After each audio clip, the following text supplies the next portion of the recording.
that is definitely mold all over this wood.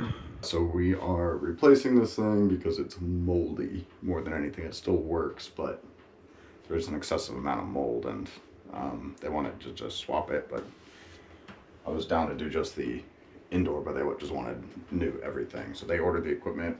We're gonna throw it in. The whole little process. You can be our guest appearance. Okay.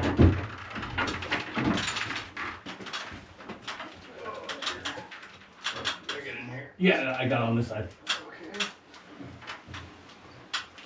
It's pretty much all you. One second. There we go. Cord. Wait for you. Not gonna bother dropping it. Tilt it towards me. Yep. The drain's on your side. Let's just carry it all the way out. All the way up? Okay. Keep your side a little bit higher. Here, wait 1 second. Let me grab this cord.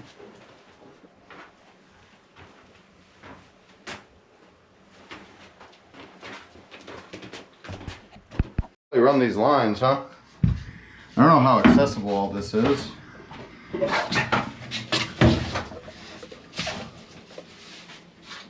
Let's go. There's a hole down there. I don't know how far the hole goes. There's just a pipe right here.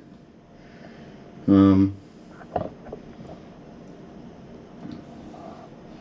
I'm assuming that's what the other side of the hole is, because this would be the wine cellar, you know.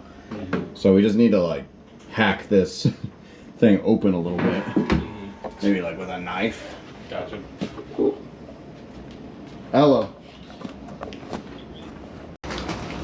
So for anybody who's never worked with a wine unit before, I don't know if we really showed it that well, but these are the refrigerant lines, and pretty much every wine unit I've ever seen and worked on functions this way, but there is no wire ran between the indoor and the outdoor unit. The way that it knows to turn on and off is, well, it might be better if we just show it. But yeah, here, I'll show this real quick. This is our outdoor or condensing unit, and sometimes these go in a mechanical room like this. Sometimes they go outside, and it's just 2 refrigerant lines there, and I will actually just go and show the inside of the evaporator unit. Here's our evaporator unit, and right there we have a little solenoid valve that opens and shuts. So what this thing does is it opens up whenever whenever there's a call for cool, that solenoid opens and allows refrigerant to flow, and then when it satisfies temp, the solenoid valve closes, and then the way that the condensing unit turns off is with the low pressure switch, if that makes sense. So yeah, it has a low pressure switch in there, and that's literally the way that it turns on and off. So pretty simple machines, not a lot to them. Yeah, they don't usually break. The old refrigerant lines came up and out the side, and the new unit they shipped, the connections are on the back. So what we're gonna have to do, we're cutting a big old hole in the drywall. This is all gonna have the shelving built again, but we need to come in the wall and then like into the back of the unit, if that makes sense. So we cut this drywall out so that we can try to, hopefully our unit sits over that hole a little bit, and then we can run our lines in and have enough space to 180 them into the unit. They're pretty flexible lines.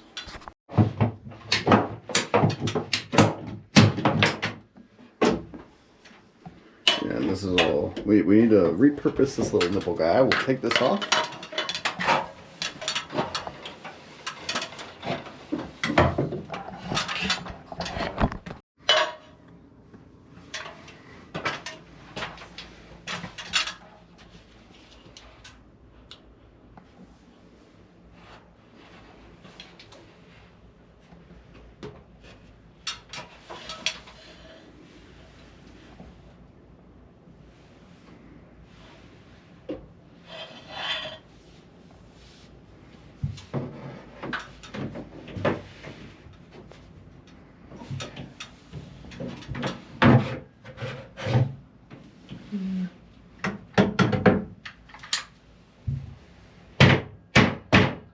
I have to put a new clamp on now.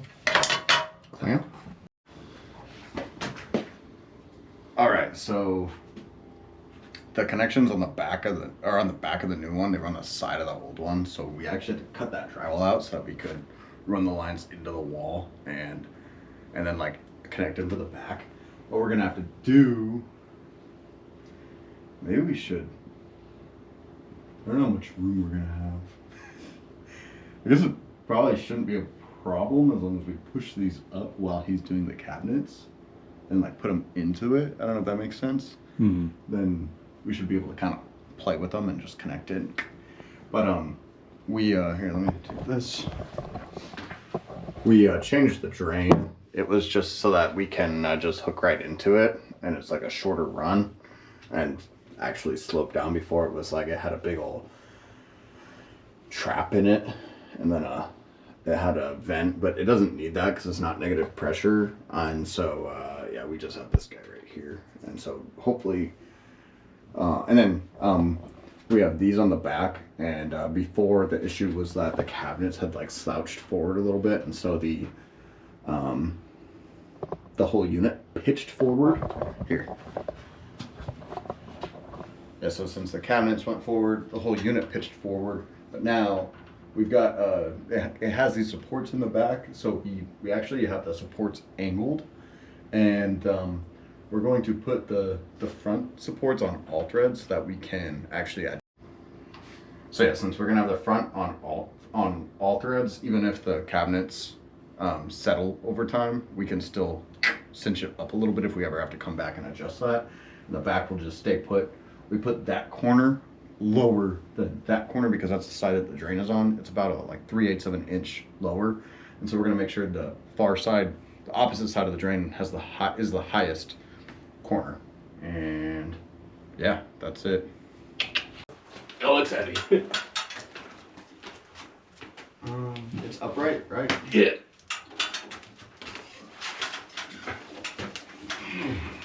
All right, I've only got half of it. Yeah, I got you still. You still got it? Yeah, I got you. Okay, one sec. I'm gonna put this side and then I'll take it. I got it.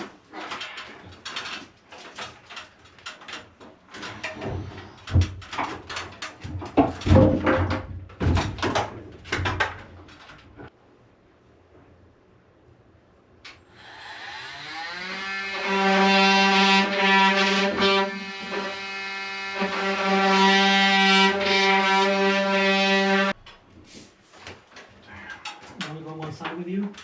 No, Step in the I car. can get it. It's just, it is tight in here and it has to be like perfectly lined up or it's not going to go on. So I'm trying to think if there's a way to do it without just brute force. I don't think there is, but I'm going to give it a couple more tries and then I'm going to rethink my strategy. Gustavo?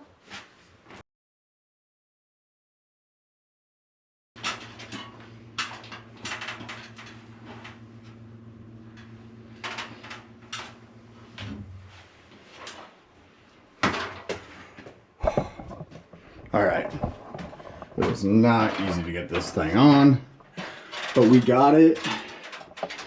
These are our lines. I had to dig out this drywall a bunch. It's on. It's on? Yeah, I got it. Wow. I'm tired already.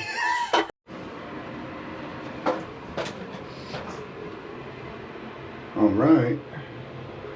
We are wrapping up.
This is not a finished product.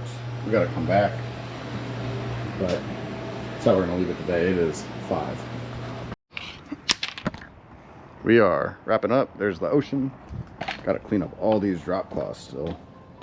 And bring all this up to the vehicle. Alright, so just gotta get this thing out. I got the dolly, so that's good.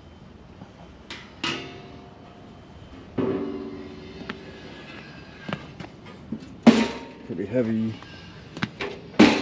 Honestly, both sides are kind of heavy. What the fuck? Coil's here, so we'll do this. I think. This thing might just have to get manhandled, I'm not sure.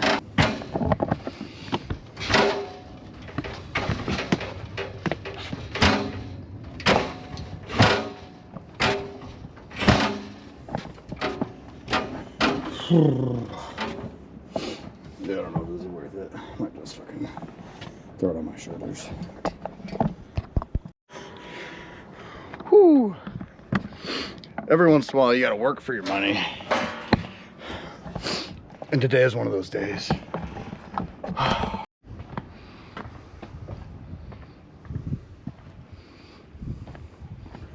Wham bam. We are all cleaned up as usual. Raina's pissed.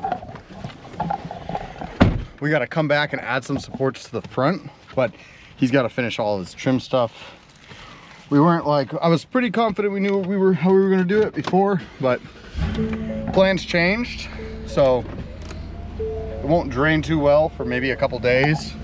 We're planning on coming back on Friday and finishing up. Yeah, this job was more of a pain in the ass than I thought it would be when I took it, but it's not too bad. So we're like 90% done, maybe 95. We'll probably send the invoice and ask for payment now, just to get the ball rolling on that.